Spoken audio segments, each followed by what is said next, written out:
प्रिय विद्यार्थियों, basic concepts इन sociology आपके पाठ्यक्रम में सेकेंड यूनिट के अंतर्गत समाजशास्त्र में मूलभूत अवधारणाओं की कड़ी में आज हमारा टॉपिक है सोशल ग्रुप्स, सामाजिक समूह। इससे पूर्व 3 मौलिक अवधारणाओं का अध्ययन हम कर चुके हैं: समाज, समुदाय और सामाजिक संरचना। सामाजिक समूह को देखते हैं। समूह व्यक्ति के जीवन में एक महत्वपूर्ण वास्तविकता है। व्यक्ति जीवन पर्यंत न केवल विभिन्न समूहों में रहता है, अपितु वह निरंतर नए नए समूह का निर्माण भी करता है। समूह से पृथक व्यक्ति के व्यक्तित्व की कल्पना नहीं की जा सकती। प्रत्येक समाज में कई प्रकार के समूह मिलते हैं। सामाजिक समूह ऐसे व्यक्तियों का एक संग्रह है जिनके बीच किसी न किसी प्रकार का संबंध पाया जाता है। अर्थात लोगों के ऐसे संग्रह को आप समूह कहेंगे जिनके बीच में कोई न कोई संबंध हो। ये हमें अब तक ध्यान में आ ही गया होगा कि समाजशास्त्र के अंतर्गत हम मौलिक अवधारणाओं का अध्ययन करते हैं और सामाजिक संबंध जो है वो हमारी केंद्रीय अध्ययन वस्तु है। संबंध का होना अनिवार्य है सोशोलॉजिकल पॉइंट ऑफ व्यू से। परिभाषा इसकी मैकारो पेज ने दी है। समूह से हमारा तात्पर्य व्यक्तियों के किसी भी ऐसे संग्रह से है जो एक दूसरे के साथ सामाजिक संबंध स्थापित करते हैं। यानी व्यक्तियों का कोई भी ऐसा संग्रह जो एक दूसरे के साथ सामाजिक संबंध स्थापित करे वो समूह माना जाएगा। और सामाजिक संबंध नहीं होंगे तो वो समूह नहीं होगा, वो तो मात्र झुंड होगा। तो ये मनुष्य की, हमारी व्यक्तियों की एक मूलभूत प्रवृत्ति है कि हम समूह में रहते हैं। ग्रुप ऑफ इंडिविजुअल जो एक समुदाय का आवश्यक तत्व था, आप समुदाय के चैप्टर में पढ़ चुके हैं। यहाँ हम समूह को देख रहे हैं तो समूह जो है, कोई भी झुंड को आप समूह नहीं कहेंगे। वे व्यक्ति इकट्ठा हो गए तो भीड़ में भी इकट्ठा होते हैं व्यक्ति, वो समूह नहीं होगा। तो जब तक सामाजिक संबंध नहीं होंगे तब तक आप उसको समूह नहीं कहेंगे। बेसिक बात ये ध्यान में रखनी है आप अपने को। दूसरी एक प्रमुख परिभाषा है, आकबर एवं निमकॉफ ने बताया है समूह की परिभाषा देते हुए, जब कभी 2 या 2 से अधिक व्यक्ति एक साथ मिलते हैं और एक दूसरे पर प्रभाव डालते हैं तो वे एक समूह का निर्माण करते हैं। जब 2 या 2 से अधिक व्यक्ति मिलते हैं, संपर्क में आते हैं और एक दूसरे को प्रभावित करते हैं, एक दूसरे प्रभावित होते हैं, है ना, और इस प्रकार से हम ये कह सकते हैं कि वो एक समूह का निर्माण करते हैं, ग्रुप फॉर्मेशन। एक परिभाषा और है टीबी बॉटमोर के अनुसार। समूह की परिभाषा टीबी बॉटमोर ने बताया, सामाजिक समूह व्यक्तियों के उस संकलन को कहते हैं जिसमें विभिन्न व्यक्तियों के बीच निश्चित संबंध होते हैं और प्रत्येक व्यक्ति समूह और उसके प्रतीकों के प्रति सचेत होता है। तो इन परिभाषाओं से ये आपको ध्यान में आ ही गया होगा कि समूह क्या चीज है। समाजशास्त्र के विद्यार्थी होने के नाते सामाजिक संबंध हमारी जो है मूल अध्ययन वस्तु है, सोशल रिलेशंस। उपरोक्त परिभाषाओं के आधार पर ये हम कह सकते हैं कि जब 2 या 2 से अधिक व्यक्ति पारस्परिक रूप से एक दूसरे को प्रभावित करते हैं तथा किन्हीं सामान्य हितों के लिए एक दूसरे के साथ अर्थपूर्ण अंतःक्रिया के द्वारा संबंध स्थापित करते हैं तो एक समूह का निर्माण करते हैं या एक समूह को बनाते हैं। मेन चीज क्या बताई गई? सामान्य हितों के लिए अर्थपूर्ण अंतःक्रिया करते हैं, meaningful interaction between individuals. Meaningful interaction, अर्थपूर्ण अंतःक्रिया, समूह का निर्माण होता है। नेक्स्ट, अर्थ और परिभाषा जानने के पश्चात सामाजिक समूह की विशेषताएं, main characteristics of social group. सबसे पहला लक्षण या अथवा विशेषता क्या बनेगी? व्यक्तियों का समूह। वेरी सिंपल, कि व्यक्ति का एक जमावड़ा होगा तो सामाजिक समूह माना जाएगा। कार्यों का विभाजन, सभी लोग अपना अपना कार्य करते हैं। सामान्य रुचि, सामाजिक समूह में जो सदस्य होते हैं उनकी रुचि जो है, इंटरेस्ट है, वो सामान्य होते हैं। सामान्य हित, उनके उद्देश्य अर्थात स्वार्थ कह सकते हैं आप, कि सामान्य हितों की पूर्ति हेतु कार्य करते हैं। कार्यों का विभाजन होता है, मिलकर के कार्य करते हैं। सामान्य रुचि, एक इंटरेस्ट जो है वो कॉमन होते हैं, कॉमन इंटरेस्ट की दिशा में वो कार्य करते हैं। एकता की भावना मिलती है, सामान्य एकता। स्त्रीकरण अथवा उच्चता निम्नता का क्रम जिसको हम कहेंगे, स्ट्रेटिफिकेशन, एक हायरार्की जरूर होती है सामाजिक समूह के अंतर भी। परिवार में भी हायरार्की होती है, किसी समिति में भी हायरार्की होती है ना, और किसी भी ऑफिस में भी हायरार्की होती है। तो हायरार्की भारतीय समाज की एक उच्चता निम्नता का क्रम है। इवन ब्यूरोक्रेसी में भी हायरार्की होती है। तो स्त्रीकरण अथवा उच्चता निम्नता क्रम किसे कहते हैं? कि किसी की सदस्यों की स्थिति ऊंची होती है, उच्चता और निम्नता के क्रम में जो है ना, कार्यों का विभाजन भी होता है, उत्तरदायित्वों का विभाजन भी होता है। तो एक उच्चता और निम्नता का क्रम भी पाया जाता है, एक सीक्वेंस पाई जाती है प्रत्येक समूह के अंतर्गत। ऐच्छिक सदस्यता, जहाँ समुदाय में हमने अनिवार्य सदस्यता देखी थी और स्थायित्व देखी थी, तो हमारा ये मौलिक उदाहरण ऐसी है समूह जिसके अंदर सदस्यता हमारी ऐच्छिक होती है, अनिवार्य नहीं होती। हम समूह में, समुदाय में जन्म ले सकते हैं, समाज में अनिवार्य रूप से रहते हैं, समुदाय में रहते हैं, लेकिन कोई जरूरी नहीं कि हम किसी समूह के सदस्य हों। सामूहिक आदर्श, कॉमन आइडियल, जैसे सामान्य हित होते हैं, सामान्य रुचि होती है, सामान्य एकता होती है, उसी प्रकार सामूहिक आदर्श होते हैं जिसकी प्राप्ति की दिशा में, जिसकी साध्य को प्राप्ति की दिशा में प्रयासरत होते हैं समाज समूह के सभी सदस्य। ढांचा, उसका एक स्ट्रक्चर होता है समूह का, जो उसके बाह्य स्वरूप को का बोध करवाता है। इससे पहले वाला चैप्टर आपका स्ट्रक्चर का था, जो आपको अच्छी तरह पता है कि व्हाट इज स्ट्रक्चर, की संरचना क्या है। उसी तरह समूह की भी एक संरचना अर्थात एक ढांचा होता है, एक फॉर्मेट होता है, जो उसके बाह्य स्वरूप का आभास करवाता है हमें। सामाजिक संबंधों का होना अनिवार्य, that is the main characteristics of social group. सबसे बड़ी प्रमुख विशेषता है सामाजिक संबंधों का होना अनिवार्य। Without social relation there is no group, no exist of group. जागरूकता, अवेयरनेस, समूह में अवेयरनेस का होना बड़ा जरूरी है, एक दूसरे के प्रति जागरूक होते हैं स्थिति के प्रति। व्यक्तिक संपर्क की अनिवार्यता नहीं होती, इसमें अव्यक्तिक संपर्क होते हैं, अर्थात अप्रत्यक्ष संपर्क भी माने रखते हैं। तो व्यक्तिक संपर्क की अनिवार्य नहीं भी direct face to face of physical proximity हो और आप फेस टू फेस रिलेशंस हों और इंडिविजुअल कॉन्ट्रैक्ट हों, ऐसा नहीं है। अप्रत्यक्ष या अव्यक्तिक संपर्क भी होते हैं समूह में। प्रमुख विशेषताओं के अध्ययन के पश्चात अगला आता है इसमें पार्ट हमारे समूह के टॉपिक में, बेसिस ऑफ ग्रुप फॉर्मेशन, अर्थात समूह निर्माण के प्रमुख आधार क्या है, समूह निर्माण के निर्धारक कौन कौन से हैं।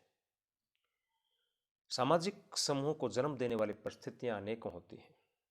परिस्थितियों एवं आवश्यकताओं के बदलने के साथ साथ समूह निर्माण के कारणों एवं आधारों में भी परिवर्तन होता रहता है। बेस कौन कौन से हैं? सवाल ये उठता है कि मनुष्य समूह बनाता क्यों है, किस कारण से समूह बनाता है, क्यों, किस लिए, मूल प्रवृत्ति है उसकी, आवश्यकता की संतुष्टि हेतु, सामान्य हितों की पूर्ति हेतु, उद्देश्यों की पूर्ति हेतु, कार्यों के विभाजन हेतु, है ना। इस तरह से समूह बनाते हैं। उसके आधार क्या क्या हो सकते हैं? तो उसके आधार हैं प्रमुख रूप से,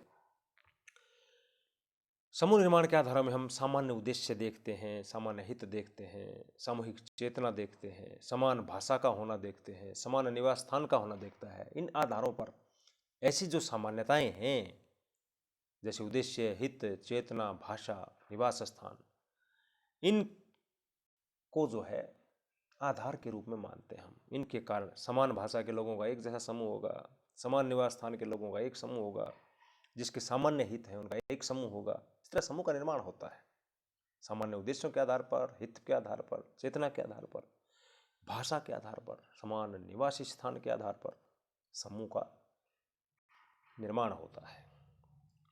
सोरोकिन, जिम्मरमैन एवं गोल्पेन ने समूह निर्माण के कुछ प्रमुख आधारों का उल्लेख किया है। कौन कौन से हैं? रक्त संबंध, अथवा इसको हम यूं कह सकते हैं कि एक ही पूर्वज से उत्पत्ति में विश्वास जब माने जाएंगे तो एक समूह के सदस्य होंगे। रक्त संबंधी अलग अलग समूह के सदस्य नहीं होते हैं प्राय, तो रक्त संबंध इसका पहला प्रमुख आधार है।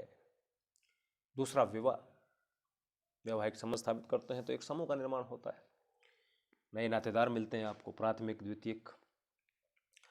जादू टोने या समान धर्म में विश्वास, समान जादू टोना, इक्वल बिलीफ्स जो होते हैं, समानताएं जो होती हैं, एक ही लोक देवता में विश्वास करना, एक ही धार्मिक क्रियाकलाप में, एक ही प्रकार के सामान्य कर्मकांड में विश्वास करना, तो एक समूह के सदस्य माने जाएंगे। एक समूह का निर्माण कर लेंगे। कबीर पंथी, दादू पंथी, है ना, अलग अलग पंथ होते हैं। देखो, धर्म बहुत बड़ी ब्रॉड कंसेप्ट है और उसके अंतर्गत संप्रदाय होते हैं, उसके अंतर्गत और उप संप्रदाय होते हैं, फिर पंथ होते हैं। इस तरह से पंथ को मानते हैं हम। अलग अलग पंथ होते हैं लोगों के, उनके अंदर अलग अलग क्रिया प्रणाली होते हैं। तो उन सामान्य क्रिया प्रणाली, सामान्य कर्मकांड, सामान्य पूजा पद्धति और किसी अंधविश्वास या जादू टोने में, लोक विश्वासों में, लोक देवताओं की उत्पत्ति में, एक समान उत्पत्ति मानने में विश्वास, जो ये सब चीज़ें हैं, ये एक प्रकार से एक समूह के निर्माण का मजबूत आधार होती है भारतीय समाज में। खास करके समान जादू टोने और समान धर्म में विश्वास रखना, तो आप एक समूह के सदस्य माने जाएंगे। समान भाषा, ऊपर उल्लेख कर चुके हैं हम। समान व्यवसाय, जो कॉमन भाषा होती है, जैसे हिंदी भाषियों का अपना अलग समूह हो जाएगा, तेलुगु भाषियों का अपना अलग समूह हो जाएगा।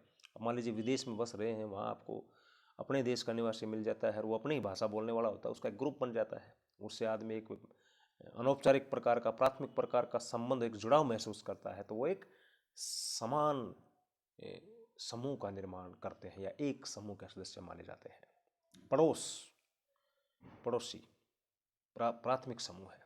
एक तरह से आप जो समान आपका पड़ोस है, तो पड़ोसी हो आप, तो एक समूह के सदस्य होते हो। सामान्य रीति रिवाज अथवा रूढ़ियाँ, एक ही प्रकार के लोकोचारों में, एक ही प्रकार के रीति रिवाजों, कस्टम्स में, बिलीफ्स में विश्वास रखना, एक प्रकार के समूह के सदस्य माने जाते हैं। एक ही भूमि का स्वामित्व, उसमें आप एक समूह के सदस्य माने जाएंगे।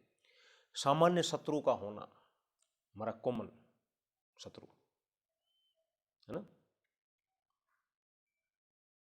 दोस्त का दुश्मन अपना भी दुश्मन माना जाता है, सामान्य शत्रु। हमारा शत्रु हमारे दोस्त का भी शत्रु है, दोस्त का दोस्त दोस्त होता है, दोस्त का दुश्मन हमारा भी दुश्मन होता है, सामान्य धारणा है। सामान्य शत्रु का होना, सामान्य उत्तरदायित्व, एक प्रकार का जो उत्तरदायित्व अर्थात उसकी जिम्मेदारियां समान है, एक समूह के सदस्य माने जाएंगे। एक ही मालिक के अधीन कार्य करना, किसी एक कारखाने में या एक फैक्ट्री में कार्य करते हैं कर्मचारी के रूप में, मजदूर के रूप में, तो आप एक समूह के होते हैं कि आपका भी मालिक वही है, मेरा भी मालिक वही है, आप भी उसी कंपनी में काम करते हैं, मैं भी उस कंपनी में काम करता होता हूँ, एक समूह के होंगे दोनों के दोनों। अनेकों आधार है जिस पर हम ग्रुप फॉर्मेशन करते हैं, ग्रुप समूह का निर्माण करते हैं। एक ही सामाजिक संस्था से संबंधित होना, साथ साथ रह करके कार्य करना, कहीं पर भी साथ साथ रह करके कार्य करना, औपचारिक रूप से, अनौपचारिक रूप से, तो एक समूह बन जाता है, एक अनौपचारिकता बन जाती है, एक लगाव बन जाता है। समान हित है, समान उद्देश्य है, समान भाषा है, विवाह है, समान परिवार है, रक्त संबंध है, समान रीति रिवाज हैं, सामान्य धर्म है, ये सब चीज़ हैं। और इनके अतिरिक्त मोटे रूप से हम कह सकते हैं कि समान रूप से एक ही जगह पर कार्य करना या साथ साथ रह करके कार्य करना एक समूह के निर्माण का आधार है। समूह के प्रमुख प्रकार, नेक्स्ट इसके अंदर पोर्शन हो सकता है, टाइप्स ऑफ ग्रुप्स। अनेक समाजशास्त्रियों ने अनेकों आधार पर सामाजिक समूह का वर्गीकरण प्रस्तुत किया है। जैसे आप सदस्यों की संख्या के आधार पर कह सकते हैं छोटे समूह, बड़े समूह। जिसमें सदस्य संख्या थोड़ी होगी वो छोटे समूह, जिसमें सदस्य संख्या ज़्यादा होगी वो बड़े समूह माने जाते हैं। जॉर्ज सिमेल, जॉनसन एवं होमन्स ने छोटे समूह को समाज के आधार के रूप में माना है, एक सार तत्व माना है। और वास्तव में छोटे जो ग्रुप होते भी समाज के निर्माण का आधार है, मजबूत रूप से एक समाज का आधार स्तंभ के रूप में, एक फाउंडेशन के रूप में मान सकते हैं आप किसी भी समाज के लिए छोटे समूह का होना। और सदस्यों की अधिक संख्या के आधार पर मैकायर और पेज ने प्रांत और राष्ट्र जैसे शब्दों का क्षेत्रीय समूह का उल्लेख किया है। तो समूह का को आकार की दृष्टि से हम देखेंगे, सदस्यों की संख्या के आधार पर देखेंगे तो छोटे समूह और बड़े समूह। मर्टन ने अंतःक्रिया के आधार पर हालांकि राष्ट्र जैसे बड़े समूह को समूह नहीं माना, मैकायर से वो इत्तेफाक नहीं रखते हैं। मैकायर और पेज ने हालांकि राष्ट्र को बड़ा समूह माना, लेकिन मर्टन इससे इनकार करते हैं, क्योंकि वहाँ पर हम जो सामाजिक संबंधों की बात जहाँ आती है, अंतःक्रिया की बात जहाँ आती है, जो कि सोशोलॉजी के अंदर मेन चीज़ है, वो उसमें अभाव मिलता है उसका अंतःक्रिया का। तो एनी हाउ, दूसरा जो है स्थायित्व के आधार पर स्थायी एवं अस्थायी समूह।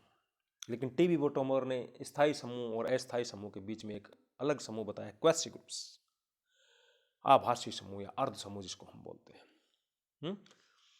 जैसे परिवार है, नातेदारी समूह जो स्थायी समूह में आएंगे। भीड़ है, श्रोता समूह है, ऑडियंस, वो अस्थायी समूह के अंतर्गत आते हैं। एक जो है William Graham Sumner, WH Sumner ने एक और क्लासिफिकेशन किया है हमारा, और एक टाइप्स बताए हैं समूह के, हम की भावना के आधार पर, on the basis of we feeling. हम की भावना के आधार पर समनर ने बताए हैं वी ग्रुप और दे ग्रुप, अर्थात हम और वे। दे ग्रुप, हम जो एकता की भावना जहाँ होती है तो हम वी शब्द इस्तेमाल करते हैं, दूसरों के लिए हम दे शब्द इस्तेमाल करते हैं। तो on the basis of we feeling, two types of groups, Sumner, we group और दे ग्रुप। एक और आधार हो सकता है क्लासिफिकेशन का प्रकार्यात्मक का आधार पर, ऑन द बेसिस ऑफ या फंक्शनल बेस पे, जैसे समूह का करें। गिडिंग्स और गिलिनम गिलिन ने जैसे समाजशास्त्रियों ने प्रकार्यात्मक का आधार पर समूह का वर्गीकरण किया है। और दो प्रमुख प्रकार कौन कौन से हैं, इच्छिक समूह और अनैच्छिक समूह। व्यक्ति की शैक्षणिक, व्यावसायिक, राजनीतिक, बौद्धिक और मनोरंजनात्मक आदि आवश्यकताओं की पूर्ति जिस माध्यम से होती है, और सामाजिक परिवर्तन लाने की दृष्टि से समूह जो है ऐच्छिक और अनैच्छिक दोनों महत्वपूर्ण समूह माने जाते हैं। एक समूह का और प्रकार है संदर्भ समूह। आकांक्षा समूह निर्धारण का एक महत्वपूर्ण आधार है, और मर्टन ने इस आधार पर विस्तृत विवेचना की है। संदर्भ समूह वो होता है जिसके हम सदस्य नहीं हैं, लेकिन हम उसका सदस्य बनने की इच्छा रखते हैं। आकांक्षा के आधार पर, इच्छा के आधार पर, महत्वाकांक्षा के आधार पर था ये चीज़ें। ये जो संदर्भ समूह की जो उदाहरण है अमेरिका से आई गई थी, वहाँ के सैनिकों की महत्वाकांक्षा का अध्ययन किया गया था, और उससे हम हर व्यक्ति आगे बढ़ने की इच्छा रखता है, महत्वाकांक्षा रखता है, जिसको हम कहेंगे हिंदी में। तो आकांक्षा के आधार पर समूह का निर्धारण का प्रकार बताया गया संदर्भ समूह, रेफरेंस ग्रुप। और सामाजिक संबंधों के आधार पर भी समूह बनते हैं, हालांकि द्वितीयक समूह का कहीं उल्लेख नहीं करते हैं। चार्ल्स कूले बताते हैं सामाजिक संबंधों के आधार पर प्राथमिक समूह होता है, जैसे परिवार है, पड़ोस है, मित्र मंडली है, प्राथमिक समूह है। तो प्राथमिक और द्वितीयक समूह के बारे में अलग वीडियो बनेगा आपका, नेक्स्ट वीडियो में प्राथमिक समूह के बारे में हम देखेंगे। समूह का बड़ा इंपॉर्टेंट टॉपिक आपकी परीक्षा की दृष्टि से, और एक वीडियो में सारी चीज़ें नहीं आ सकती हैं। तो इसमें आपने देखा सामाजिक समूह का अर्थ है, सामाजिक समूह की परिभाषाएं क्या क्या हैं, सामाजिक समूह की प्रमुख विशेषताएं कौन कौन सी हैं, और हम समूह को कितने भागों में बांट सकते हैं, समूह निर्धारण के आधार कौन कौन से हैं। तो इस तरह से आपका एक बड़ा निबंधात्मक क्वेश्चन ये आपका पूरा हुआ कि सामाजिक संबंधों के आधार पर प्राथमिक द्वितीयक के नाम से एक अलग समूह बनता है, और कई बार परीक्षा के अंदर प्राथमिक और द्वितीयक के बारे में पूछा जाता है। तो सामाजिक समूह का शेष भाग अगले वीडियो में। Thank you.